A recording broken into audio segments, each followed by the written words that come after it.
2026ஆம் ஆண்டில் ஆகஸ்ட் 28ஆம் தேதி சந்திர கிரகணம். இந்த சந்திர கிரகணம் அப்படின்னு பார்த்தீங்கன்னா பொதுவாகவே எந்தெந்த இடங்களில் தெரியும் அப்படின்னு பார்க்கும்போது முக்கியமாக இந்தியாவில் இந்த கிரகணத்தை பார்க்க முடியாது அப்படின்னே சொல்லியிருக்காங்க. இதில் நம்ம முக்கியமாக தெரிஞ்சுக்க வேண்டிய விஷயம் என்ன அப்படின்னு பார்த்தீங்கன்னா, கர்ப்பிணி பெண்கள் தெரிந்து கொள்ள வேண்டிய முழு தகவலையும் நான் இந்த வீடியோவில் சொல்கிறேன். இந்த சந்திர கிரகணம் அப்படின்னு பார்த்தீங்கன்னா 2026ஆம் ஆண்டினுடைய 2வது மற்றும் கடைசி சந்திர கிரகணம். இது ஒரு ஆழமான பகுதி சந்திர கிரகணம் அப்படின்னு சொல்லலாம். இந்த சந்திரனுடைய சுமார் 96லிருந்து 96% பகுதி பூமியினுடைய அடர் நிழலுக்குள்ள போகும். நாசா கணக்கில் இந்த சந்திர கிரகணம் சுமார் 3 மணி 18 நிமிடங்கள் நீடிக்கும் அப்படின்னு சொல்லப்பட்டிருக்கு.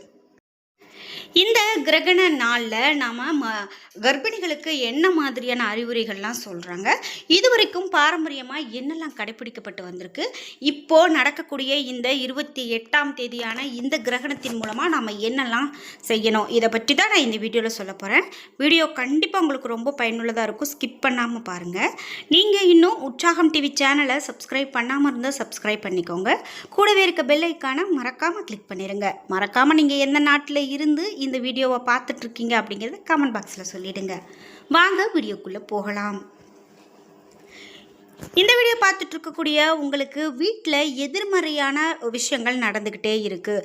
ஏதோ எனக்கு நேரம் சரியில்லையோ, அதனால தான் இப்படி கெட்டதெல்லாம் நடக்குதோ, திடீர்னு விபத்து நடக்கிறது, திடீர்னு உங்களுக்கு வர வேண்டிய சொத்து ஒன்று கைக்கு வராமல் போகிறது, ஒரு சின்ன கடனாக இருந்தது பெரிய கடனாக ஒரு தலைமையில் பெரும் பாரமாக வந்து அமைஞ்சிருக்கிறது. இதுக்கெல்லாம் நம்ம மாற்றணும் அப்படின்னா கண்டிப்பாக ஒரு சிறிய பரிகாரங்கள் செய்வதன் மூலமாகவே சரி செய்ய முடியும்.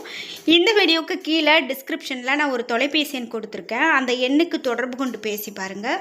கண்டிப்பாக உங்கள் வாழ்க்கையில் இருக்கக்கூடிய எல்லா பிரச்சனைகளுக்கும் உங்களுக்கு சரியான பரிகார பலன்கள் கிடைக்கும். இந்த சந்திர கிரகணம் அப்படின்னு பார்த்தீங்கன்னா ஒரு சில இடங்களில் என்ன சொல்கிறாங்கன்னா 3 மணி 18 நிமிடங்கள் நீடிக்கும் அப்படின்னு சொல்லப்பட்டிருக்கு. முக்கியமாக முழு பெரும்புறல் நிகழ்வு அப்படின்னு பார்த்தீங்கன்னா சுமார் 5 மணி 38 நிமிடங்கள் என்று சொல்லப்பட்டிருக்கு. ஆன்மீக மற்றும் ஜோதிட நம்பிக்கைகளின்படி பார்த்தீங்க அப்படின்னா இன்னும் நிறைய தகவல்கள் சொல்கிறாங்க. இந்த சந்திர கிரகணம் அப்படின்னு பார்த்தீங்கன்னா சூரியன், பூமி, சந்திரன் இந்த மூன்றும் கிட்டத்தட்ட ஒரே நேர்கோட்டில் வரும்போது பூமி சூரியனுக்கும் சந்திரனுக்கும் நடுவில் வருது. அப்போது பூமியினுடைய நிழல் சந்திரனின் மீது விழுது. இதைத்தான் சந்திர கிரகணம் அப்படின்னு சொல்கிறோம்.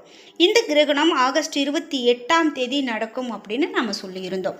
இந்த கிரகண பகுதி சிவப்பு அல்லது செம்பு நிறத்தில் தோன்றுவதற்கான காரணம் அசுப சக்தி அல்ல. பூமியினுடைய வளிமண்டலத்தில் சூரிய ஒளி சிதறி நீலம் போன்ற குறுகிய அலைநீளங்கள் அதிகமாக சிதறவிட்டு சிவப்பு ஆரஞ்சு அலைநீளங்கள் சந்திரனை அடைவதால் அந்த நிறம் உருவாகுது.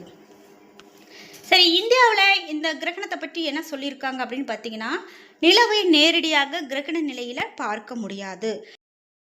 இந்தியாவில் இந்த கிரகணம் தெரியாது அப்படின்னு சொல்கிறதால கர்ப்பிணி பெண்களுக்கு இந்த காலகட்டத்தில் பெரும் பாதிப்புகளில், அதாவது வெளியில் வந்தால் எந்த விதமான தாக்கமும் இருக்காது. ஆனால் கிரகண நேரத்தில் நாம் குறிப்பாக உணவு உண்ணாமல் இருக்கிறது, இதெல்லாம் கடைப்பிடிக்கிறது காலகாலமாக நம்ம செய்துட்டு வரோம். அது நம்ம செய்கிறதுனால எந்த தவறும் கிடையாது, அதுதான் நல்லதும் கூட. சரி, இந்த கிரகண நேரம் என்ன அப்படின்னு கேட்டிங்கன்னா, இந்த கிரகணமானது வரக்கூடிய 28ஆம் தேதி இந்த நாளில் இந்த கிரகணம் காலை 6:53 மணிக்கு அதனுடைய மங்களான கிரகணம் ஏற்பட தொடங்கும். தொடர்ந்து 8:54 மணிக்கு பகுதி சந்திர கிரகணம் தொடங்க இருக்கும். இந்த சந்திர கிரகணத்தினுடைய உச்சநிலை அப்படின்னு பார்த்தீங்கன்னா 9:42 மணிக்கு ஏற்படும் அப்படின்னு சொல்லப்பட்டிருக்கு. அதாவது இந்த 6 மணிக்கு மேலே தொடங்குது இல்லையா, இந்த 6:53 மணியிலிருந்து 12:31 மணி வரைக்கும் நாம் கர்ப்பிணிகள் வந்து வெளியில் போகாமல் இருக்கிறது நல்லது அப்படிங்கிறத நம்ம தெரிஞ்சுக்கணும். மருத்துவ ரீதியாக என்ன சொல்கிறாங்க அப்படின்னு பார்த்தீங்கன்னா, இந்த கிரகணங்கள் நடக்கும்போது கதிர்வீச்சு வந்து வயிற்றில் இருக்கக்கூடிய சிசுவுக்கு ஒரு பாதிப்பை ஏற்படுத்தும் அப்படின்னு சொல்கிறதால தான் வெளியில் வர வேண்டாம்னு சொல்லுவாங்க.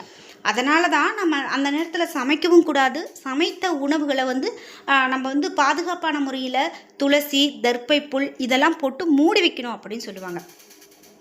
அப்படின்னா என்ன அர்த்தம்? அந்த கதிர்வீச்சானது அந்த உணவின் மீது படும். அதனால் அது வந்து பாதிப்பு ஏற்படுத்தும். நமக்கு வந்து உடம்புக்கு ஒவ்வாமையை ஏற்படுத்தும் அப்படிங்கிறது அர்த்தம்.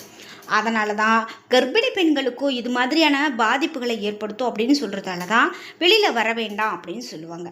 சரி, முக்கியமாக நாம் என்ன சொல்கிறாங்க அப்படின்னா, கர்ப்பிணி பெண்களுக்கு சந்திர கிரகண நாளில் மற்ற நாள்களை விட ஒரு சிறப்பான விஷயங்கள் என்னென்ன சொல்கிறாங்க அப்படின்னு பார்த்தீங்கன்னா, வீட்டில் இருக்கிறது நல்லது, வெளியில் போகாமல் இருக்கிறது ரொம்ப நல்லது. நிலவை இந்த நாளில் நாம் பார்க்கக்கூடாது. முக்கியமாக கத்தி, ஊசி இது போன்ற கூர்மையான பொருட்களை தொடக்கூடாது. இவையெல்லாம் ஏன் சொல்கிறாங்க அப்படின்னு பார்த்தீங்கன்னா, அறிவியல் காரணங்கள் அப்படின்னு பார்க்கும்போது இது வந்து கதிர்வீச்சால் பாதிப்பு வரும் அப்படின்னு. ஆனால் நமக்கு வந்து ஆன்மீக ரீதியாக பார்க்கும்போது இவையெல்லாம் அவர்களுடைய மனநிலையை வந்து பாதிக்கிற உள்ளாகும். அது வந்து குழந்தையை பாதிக்கும் அப்படிங்கிறதால சொல்லுவாங்க. உணவு சாப்பிடாமல் விரதம் இருக்கிறது இந்த மாதிரிலாம் செய்யக்கூடாது. அதே போல் இந்த கிரகணங்கள் தொடங்குது அப்படின்னா நாம் கிரகணத்துக்கு முன்னாடி சாப்பிட்றணும். அதே போல் கிரகணம் முடிந்த பிறகு சாப்பிட்றது தான் நல்லது. நான் சொல்கிறது பொதுவான கிரகண விதிகள் பற்றி சொல்லிகிட்ருக்கேன். வரக்கூடிய இந்த 28ஆம் தேதி சந்திர கிரகணமானது கர்ப்பிணிகளுக்கு கூட பெரும் பாதிப்பை கொடுக்காது. அதனால் நீங்கள் பயந்துக்க வேண்டாம். அதுபோல் வயிற்றில் இருக்கக்கூடிய குழந்தைக்கு கிரகணத்தால் குறைபாடுகள் வருமா அப்படின்னெல்லாம் கேட்டால், இது வந்து நமக்கு இங்கே வந்து அதிகப்படியான தாக்கத்தை ஏற்படுத்தக்கூடிய கிரகணமாக இருந்தால் கண்டிப்பாக அது தாக்கத்தை ஏற்படுத்தும், ஒரு பாதிப்பை ஏற்படுத்தும். ஆனால் இப்போது அந்த நிலை இல்லை. அதே போல் இன்னும் என்னெல்லாம் விஷயங்கள் சொல்கிறாங்க அப்படின்னு பார்த்தீங்கன்னா, கர்ப்பிணி பெண் கத்தியை பயன்படுத்துகிறதால சந்திர கிரகணத்தினுடைய சக்தி குழந்தையினுடைய உடலில் காயத்தை ஏற்படுத்தும் அப்படிங்கிற ஒரு கருத்து அறிவியல் ரீதியாகவெல்லாம் எதுவும் சொல்லப்பட கிடையாது. ஆனால் காலகாலமாக இது சொல்லி வர விஷயந்தான்.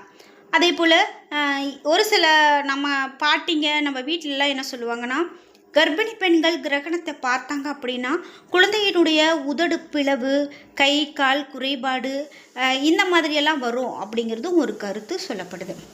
அப்படியானா வெளியில் நாம் போகக்கூடாதா அப்படின்னு கேட்டால், கர்ப்பிணி பெண்களுக்கு மருத்துவர் வேறு காரணங்களாக என்ன சொல்கிறாங்க அப்படின்னா, நம்ம வந்து ஆக்டிவாக இருக்கலாம், எப்பயும் போல் இருக்கலாம், எந்த தவறும் கிடையாது. இன்னும் என்ன மாதிரியான கருத்துக்கள்லாம் சொல்லப்பட்டிருக்கு அப்படின்னு பார்த்தீங்கன்னா, கர்ப்ப காலத்தில் முக்கியமான விஷயங்களாக கடைபிடிக்கக்கூடியது போதுமான உணவு, போதுமான தண்ணீர், பாதுகாப்பான உணவு, ஃபோலிக் ஆசிட், அயன் போன்ற மருத்துவ பரிந்துரை சொல்லப்பட்டக்கூடிய மருந்துகள், போதுமான ஓய்வு இதெல்லாம் ரொம்பவே முக்கியம். இந்த கிரகண நாளில் கர்ப்பிணி பெண்கள் விரதம் இருக்க வேண்டுமா அப்படின்னு கேட்டால் கண்டிப்பாக கிடையாதுங்க. விரதமெல்லாம் இருக்க வேண்டாம். உங்களுக்கு பிடித்த கடவுளை நினச்சி நீங்கள் வழிபாடு செஞ்சுக்கிட்டிங்கன்னா கூட போதுமானது தான். இன்னும் என்ன மாதிரியான தகவல்கள்லாம் சொல்லப்பட்டிருக்கு அப்படின்னு பார்த்தீங்கன்னா, இந்த கிரகணத்தை வைத்து நாம் வந்து உணவு விஷமாகுமா அப்படிங்கிறதுக்கு என்ன கதை சொல்கிறாங்கன்னு பார்த்தீங்கன்னா, பழைய காலங்களில் உணவை பாதுகாப்பாக வைத்திருக்க நாம் வந்து இப்போ இருக்கக்கூடிய வசதிகள்லாம் பயன்படுத்தியிருக்க முடியாது. அந்த சூழ்நிலையில் நீண்ட நேரம் வெளியில் வைக்கப்பட்ட உணவுகள் இந்த கிரகண நேரத்தில் கெட்டு போகும். அதனாலேயும் ஒரு சில விஷயங்கள்லாம் மாற்றி சொல்லப்பட்டிருந்தது. நாம் வந்து கிரகணத்தோடு தொடர்பு படுத்தி இந்த விஷயங்களெல்லாம் நாம் இப்போ சொல்கிறது இந்த காலகட்டத்துக்கு எவ்வளவு பொருந்தும் அப்படிங்கிறது நமக்கு தெரியாது. முக்கியமாக நாம் இந்த கிரகண நேரத்தில் வேறு இன்னும் என்னென்னலாம் தகவல்கள் சொல்கிறாங்க அப்படின்னு பார்த்தீங்கன்னா, சந்திர கிரகணம் வந்து பூமியினுடைய நிழல் சந்திரன் மீது விழுது. அதை பார்ப்பது பொதுவாக கண்களுக்கு பாதுகாப்பாக இருக்காது. அதாவது நேரடியாக பார்க்க வேண்டாம் அப்படின்னு சொல்லுவாங்க. அந்த கதிர்வீச்சுகள் நம்மை தாக்கும். இந்த சூரிய கிரகணம் அப்படின்னு பார்த்தீங்கன்னா, சூரியனை நேரடியாக பார்ப்பது கண்களுக்கு ஆபத்தானது. சந்திர கிரகணம் வந்து நேரடியாக கூட பார்க்கலாம். ஆனால் அதை விட சூரிய கிரகணம் தான் அதிகமான பாதிப்பை ஏற்படுத்தும் அப்படின்னு சொல்கிறாங்க. ஜோதிட ரீதியாக பார்க்கும்போது என்ன மாதிரியான தகவல்கள் சொல்கிறாங்க அப்படின்னா, இந்த கிரகண காலகட்டத்தில் மனம், உணர்வுகள், மனநிலை, மன அமைதி, பொதுமக்கள், நினைவுகள் ஆகியவற்றோடு தொடர்பு படுத்தப்பட்டதாக இந்த கிரகணங்கள் சொல்கிறாங்க. சிலர் என்ன சொல்கிறாங்க அப்படின்னா, கிரகண காலகட்டத்தில் மனக்குழப்பம், அதிகமான எமோஷ்னலாக இருப்பாங்க, அதிகமான வந்து டென்ஷன் ஆகிறது, இந்த மாதிரி விஷயங்கள்லாம் சொல்லுவாங்க. என்ன நண்பர்களே, இன்றைக்கி வீடியோவில் இந்த கிரகணத்தை பற்றியும் இந்த நேரத்தில் நாம் கர்ப்பிணி பெண்களுக்கு என்ன மாதிரியான தகவல்கள்லாம் சொல்கிறாங்க அப்படிங்கிறதையும் பார்த்து தெரிஞ்சுக்கிட்டோம். இந்த வீடியோ கண்டிப்பாக உங்களுக்கு ரொம்ப பயனுள்ளதாக இருந்திருக்கும். வீடியோ உங்களுக்கு பிடிச்சிருந்தா லைக் பண்ணுங்கள், ஷேர் பண்ணுங்கள், கமெண்ட் பண்ணுங்கள். நீங்கள் இன்னும் உற்சாகம் டிவி சேனலை சப்ஸ்கிரைப் பண்ணாமல் இருந்தால் சப்ஸ்கிரைப் பண்ணிக்கோங்க. கூடவே இருக்க பெல் ஐக்கானை மறக்காமல் கிளிக் பண்ணிடுங்க. நன்றி வியூவர்ஸ்.